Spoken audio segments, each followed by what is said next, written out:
अविरल अमल अचल अन पायनी, अविरल अमल अचल अन पायनी, प्रेम भगति निष्काम जपै छी अहीं के श्री राम, भजै छी अहीं के श्री राम।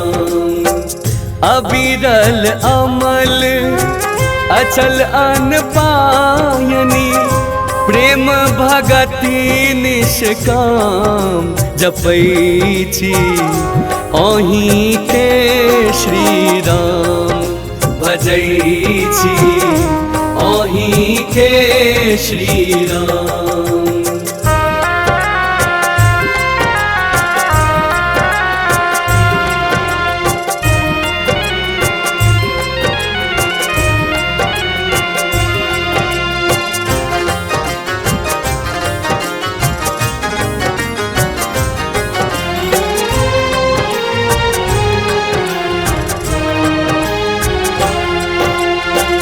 चाहे न सुत परिवार बंधु धन, धरनी जुवती ना सुनर रूप तन।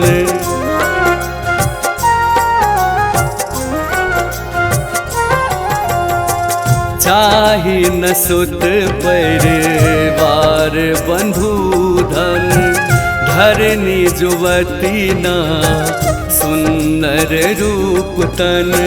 सुख वैभव उपभोग जगत के, सुख वैभव उपभोग जगत के, चाहिन सुचि सुरधाम भजै छी अहीं के श्री राम, भजै छी अहीं के श्री राम।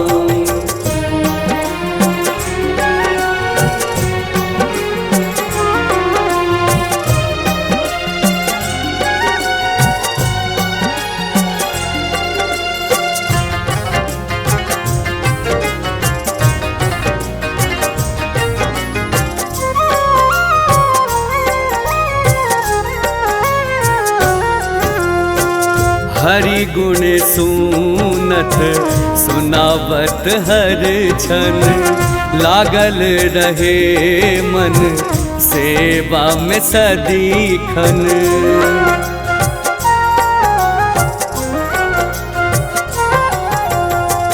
हरि गुण सुनत सुनावत हर क्षण, लागल रहे मन सेवा में सदीखन।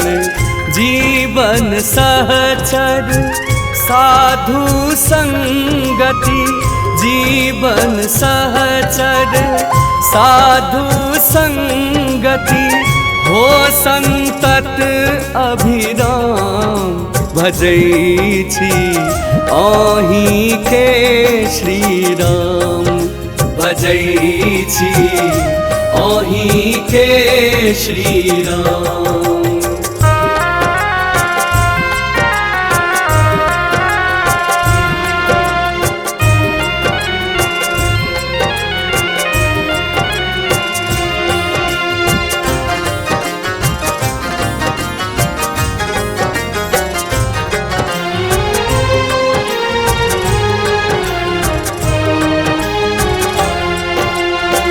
नीरद नील नवीन बदन अति, शोभा में सुख धाम परम गति।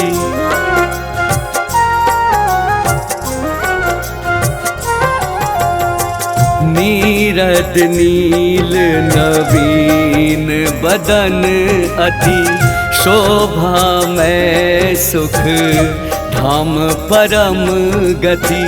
निरखत माधव तोहे निश दिन, निरखत माधव तोहे निश दिन, छन नहीं लई विश्राम भजै छी अहीं के श्री राम, भजै छी अहीं के श्री राम।